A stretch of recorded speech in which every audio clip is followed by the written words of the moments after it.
Jharkhand Bharatiya Janata party की core committee की बैठक प्रदेश मुख्यालय में हुई और इसमें प्रदेश अध्यक्ष बाबूलाल मरांडी, संगठन महामंत्री करमवीर सिंह, क्षेत्रीय संगठन मंत्री नागेंद्र के अलावा पूर्व केंद्रीय मंत्री अर्जुन मुंडा, केंद्रीय मंत्री अन्नपूर्णा देवी, राज्यसभा सदस्य दीपक प्रकाश और आदित्य साहू समेत कमेटी के सदस्य मौजूद रहे। बैठक में युवा आक्रोश रैली की तैयारी पर चर्चा की गई। साथ ही 25 अगस्त को प्रधानमंत्री के मन की बात सभी बूथों पर सुनी जाएगी।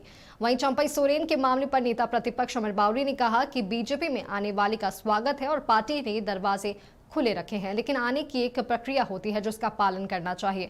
हेमंत सोरेन के आरोपों पर उन्होंने कहा है कि हेमंत सोरेन शुरू से झूठ बोलते रहे हैं। कभी सब्जी बेचने वाले पर सरकार गिराने का आरोप लगाते हैं तो कभी कैश कांड में फंसे विधायक को मंत्री बना देते हैं।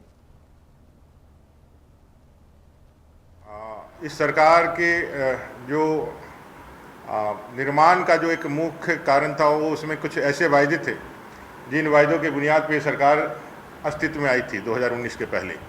वो वायदे जिसमें 5 लाख बेरोजगारों को प्रतिवर्ष रोजगार देना, रोजगार ना दे पाए तो 5,000-7,000 बेरोजगारी का भत्ता देना, 72,000 रुपया प्रत्येक गरीब परिवार को देना, ऐसे कई एक वायदे।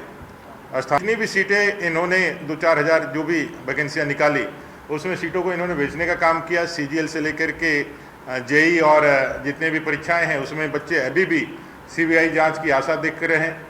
इन सारे मुद्दों को लेकर के युवा मोर्चा के बैनर तले 23 तारीख को इस झारखंड प्रदेश के लाखों बेरोजगार युवा इस सरकार को उखाड़ फेंकने के लिए मोरहाबादी के इस मैदान में, ऐतिहासिक मैदान में जुटने वाले हैं।